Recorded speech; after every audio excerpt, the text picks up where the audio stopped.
can hear the answer to the question.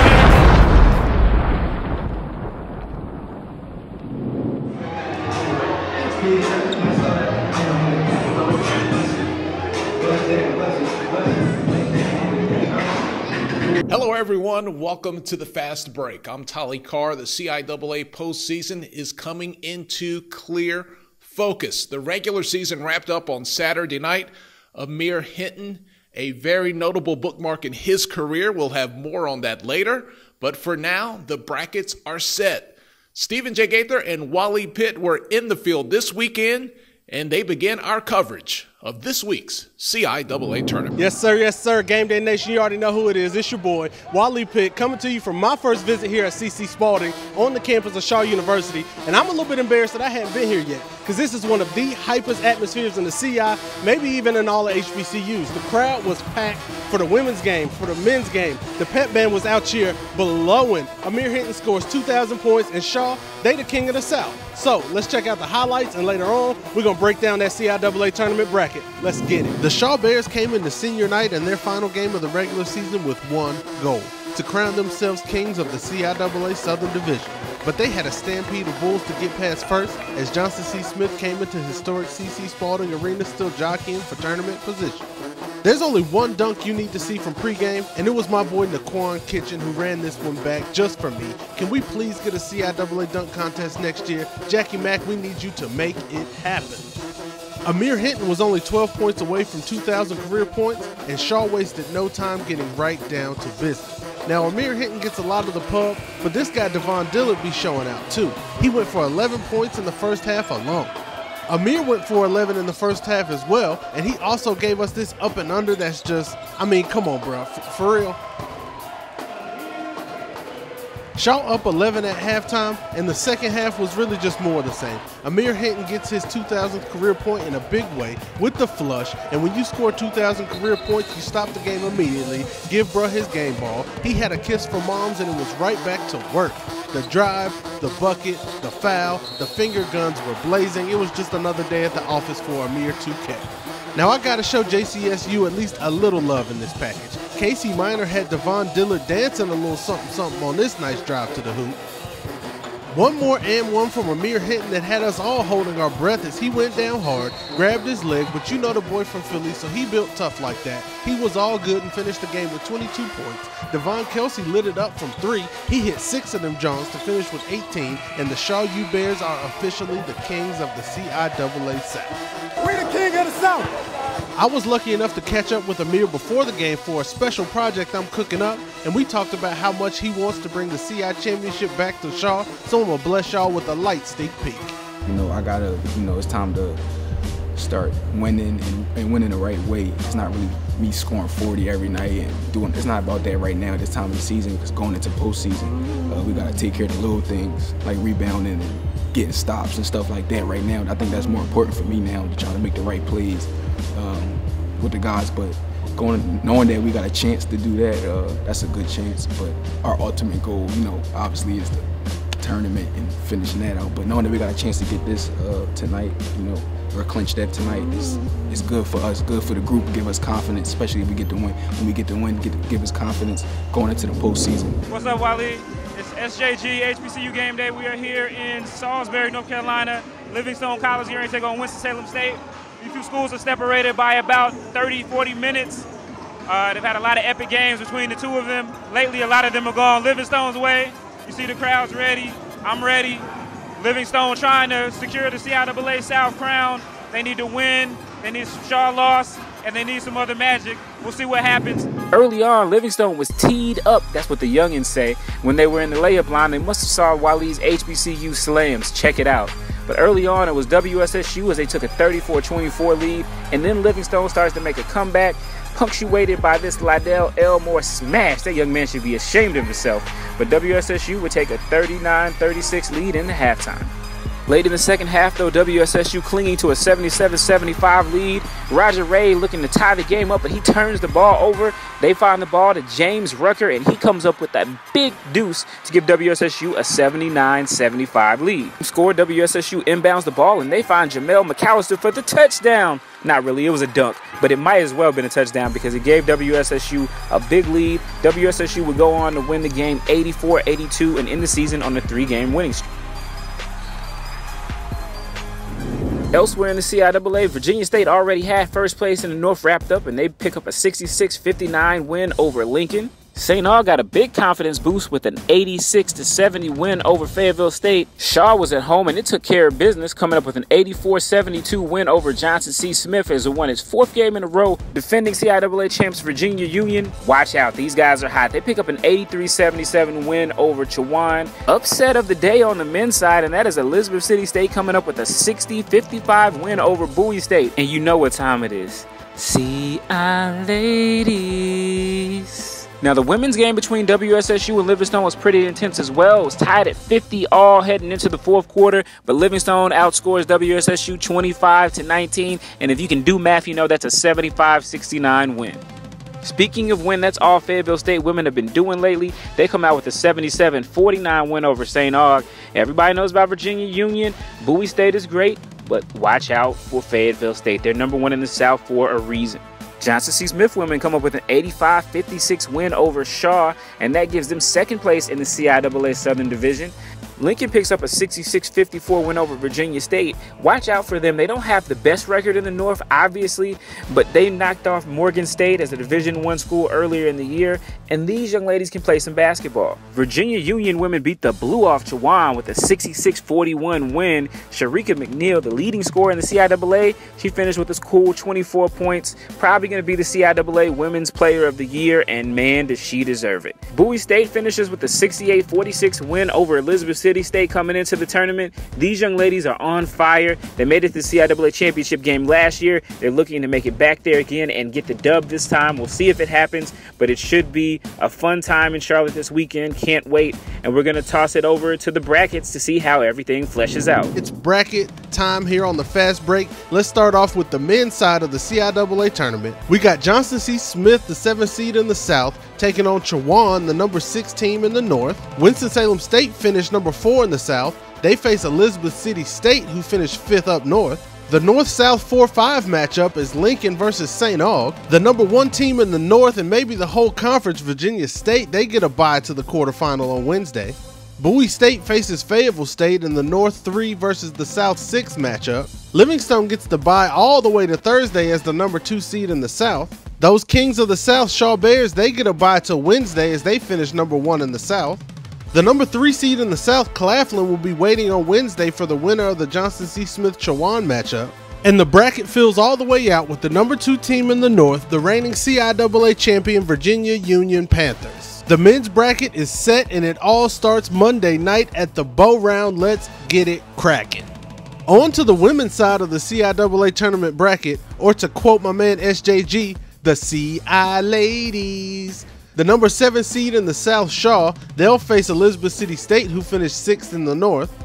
Livingstone will face Virginia State in the South 4 versus the North 5 matchup. Number 3 in the North, Lincoln, they face number 6 seed in the Southern Division, St. Aug. The number 4 team in the North, Chowan, they face off against number 5 in the South, Claflin. The number 1 team in the North, the reigning champs, and really the team to beat in this tournament, Virginia Union, they'll wait till Wednesday to face their first opponent. The number 2 seed in the South, they'll get the bye all the way to Thursday. That's Johnson C. Smith. The number 1 team in the South, the Fayetteville State Lady Broncos, will have the bye till Wednesday. And the number 2 team in the North, the Bowie State Bulldogs, will be on a bye till Thursday. So that's how the ladies CIAA tournament bracket shakes out. Y'all be sure to skip some of those day parties and come check out some CIAA basketball. Well, you know, depending on who you ask, those guys and girls over in the SIAC might actually be playing the best brand of basketball the last couple of years. Look, here's all I know. All of those guys and girls are out there shooting jumpers like everyone else, so it's all a matter of opinion, but these are the facts. The brackets are in the SIAC, and the tournament begins on Monday in Birmingham. In the SIAC, looking at the bracket, the number 4 seed out of the East, Fort Valley State, takes on the number 5 seed out of the West, Tuskegee.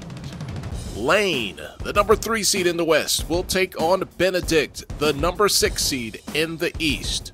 On Tuesday, the number 2 seed out West, Lemoyne Owen, takes on Spring Hill, who's the number 7 seed in the West. Clark Atlanta gets a 3 seed in the East. They will take on Central State in the final game on Tuesday night. The Marauders, a number 6 seed out West. The number 4 seed in the West, Kentucky State, will wrangle with Payne, the number 5 seed in the East. On Wednesday, Hump Day, the number 1 seeds come out. Morehouse, the number 1 seed out East, will take on the winner of Kentucky State and Payne in the 7:45 game on Wednesday night. Quarterfinals action continues on Thursday. The number 2 seed out of the East, Albany State, will play the winner of Lane and Benedict. Miles, with the number 1 ranking in the West, will take on the winner of Fort Valley State and Tuskegee. Ooh, a Miles and Tuskegee matchup would be exciting, huh? On the women's side, on Monday, the number 4 seed, Fort Valley State from the East, taking on Spring Hill, the number 5 seed out West. On Tuesday, Miles, a number 3 seed in the West, taking on Kentucky State, a 7 seed in the West as well. Clark Atlanta gets a 3 seed in the East. They finish out the action on Tuesday night against Central State, a 6 seed out of the West. The number 4 seed out West, Lane, takes on Payne, the number 5 seed from the East. On Wednesday, number 1 seeds out again, Tuskegee, number 1 in the West. They will take on the winner of Fort Valley State and Spring Hill. Quarterfinals continue on Thursday for the ladies. Albany State, the number 2 seed out of the East, they'll take on the winner of Miles and Kentucky State. Lemoyne Owen, the number 2 seed out of the West, they will take on the winner of Clark Atlanta and Central State. And Benedict, always a tough team, the number 1 seed in the East, they take on the winner of Lane and Payne on the final game for the women on Wednesday evening, SIAC quarterfinals. Over in the SWAC, still a couple of weeks to go before their postseason begins, but what can you say? Even more, is there anything left to say about Shakila Hill? Her and her Grambling teammates were in Jackson State on Saturday. She was just a few steals away from gaining the all-time steals record in the SWAC. Our Wilton Jackson was there. Did she get it? Wilton knows. In what was supposed to be Shakila Hill's game where she broke the all-time SWAC record for steals, Jackson State had other plans for Hill. Jackson State would go on to defeat Grambling 89-60. From the very tip, Jackson State was in control. Summer Williams gets the ball and finds Christina Ellis en route to the basket for a layup as JSU scored the first points of the game. Then Grambling responds. Justice Coleman finds Shakila Hill, who finishes in the paint, count the basket, and the free throw opportunity. Over the next several possessions, both teams exchange baskets. Here Taylor Lattimore knocks down the pull-up jumper and JSU led 8-6. Looking to make a play, Hill puts a crossover on Ellis, cuts the defense, and finds Takira Parsons as she finished in the paint for Grambling. But in the second quarter, Jackson State will take over. Kaiser Lucky, who is well defended by Hill, finds Hamer in the paint for a bucket to extend JSU's lead. Defense became a huge factor for JSU. Here Grambling's Jasmine Boyd attempts to get the ball to Hill, but Ellis gets the steal, goes the length of the court, and finishes in a transition layup. Jackson State led 49-32 at halftime. In the second half, Jackson State kept its foot on the gas. Lucky goes to the basket strong and finishes on the layup. JSU would lead by as many as 30 as it would go on to defeat Grambling 89-60. Desperately needing a win to stay afloat in the SWAC race, Jackson State ended its 4-game skid by defeating Grambling State 71-60. Early in the game, JSU's Lemmy Howard finds Chris Howell for the mid-range floater. Jackson State scored the first 6 points of the game. Then after JSU's brief run, Grambling's Devontae Jackson finds Dallas Pope Hilliard for a wide-open three-pointer, and GSU trailed 9-8 early in the first half. After the teams exchanged a couple of possessions, JSU's William Brown takes a pump fake, dribbles, and then pulls up for the long jumper plus the foul. JSU led 26-16. Then Benji Wallace drives to the basket looking for the layup, but instead finds Javius J. Mac McKinnis for the two-handed slam. At halftime, JSU led Grambling 38-24. In the second half, GSU fought to stay in the game. Here in the paint, Jackson spins and finds Axel Pollo for the dunk and a foul. But JSU, a team that struggles in this part of the game, found a way to make buckets like this long three-point basket from Duntelius Ross to put JSU up 56-39. Then in the final 6 minutes of the game, Grambling went in attack mode. Jackson finds Nigel Ribeiro on the wing for a three-pointer, and GSU was making a stand. And from there, check out this stop-and-go move in the lane from Grambling's Ivy Smith Jr. as he finishes in the paint. GSU trails 60-55. But Jackson State hit a few free throws late in the game to seal the victory, 71-60. Reporting for HBCU Game Day, I'm Wilton Jackson. Texas Southern came up with a doubleheader sweep on Arkansas Pine Bluff on Saturday night. On the ladies' side, Nia Mitchell led all scorers with 14 points for TSU. Mitchell with 18 rebounds as well, her 7th double-double in the last 8 games. Markia Turner had 13 off the bench for the Lady Tigers. Noelle Taylor, she led UAPB with 12 points in the 62-49 loss. On the men's side, Jeremy Combs had a double-double for the Tigers as well. His 4th in a row. 27 points, 11 boards. Martavius McKnight, always a handful for any defense. He had 23 points, but not quite enough. Texas Southern gets a 20-point win. They improved to 10-3 in the SWAC. Still in second place, though, behind Prairie View A&M, but it's the 7th win in a row for Texas Southern. Okay, thank you, Wilton. Let's take a look at SWAC scores on the ladies' side from Saturday. Texas Southern with the win over UAPB. Southern gets by Alabama A&M. We just told you about Grambling and Jackson State. Also on the schedule, it was Alabama State with the dub over Alcorn, and Prairie View big over Mississippi Valley. On the men's side, Texas Southern, they are in their groove, a 20-point win over UAPB. Southern with the win over Alabama A&M. Jackson State, they call it a sweep over Grambling this weekend. Alcorn State gets by Alabama State at home, and it was Prairie View A&M just squeezing by Mississippi Valley State. Hampton, Tennessee State. The Pirates get the close win over Radford. Radford's a pretty good team. They have 19 wins on the year, so a big win there for Hampton.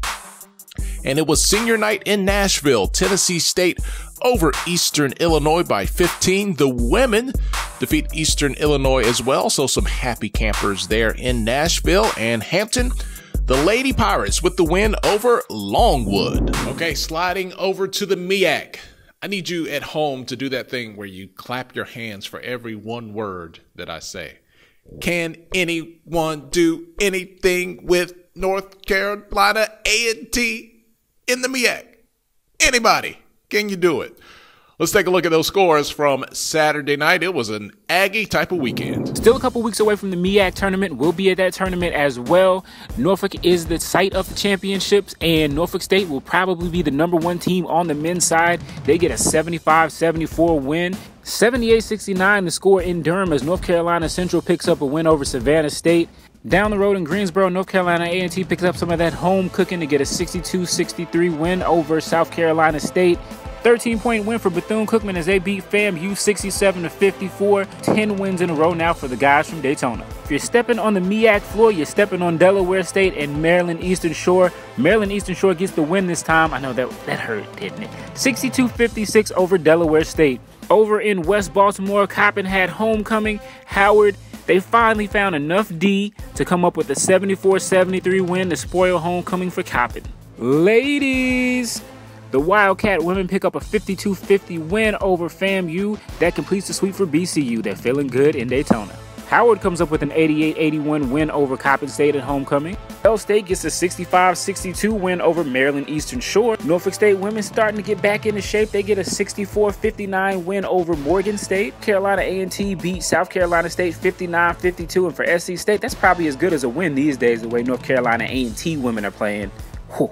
And down the road in Durham, the North Carolina Central Eagles get a 77-65 win over Savannah State. That's it from the MEAC. Back to you in the studio, Tolly. Just another reminder, guys. All week long, we'll be providing you coverage of the CIAA tournament in Charlotte.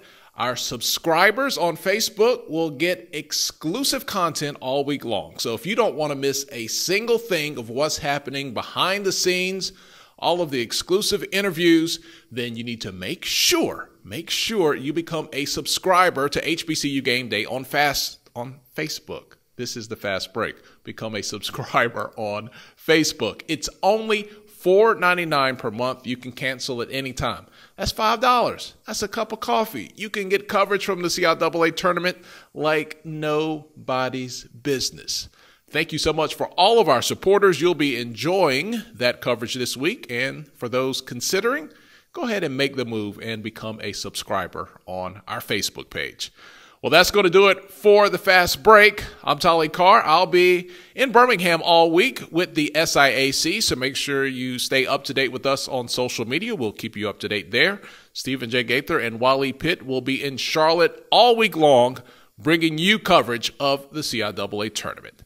Thanks for hanging out with us, and have a great week.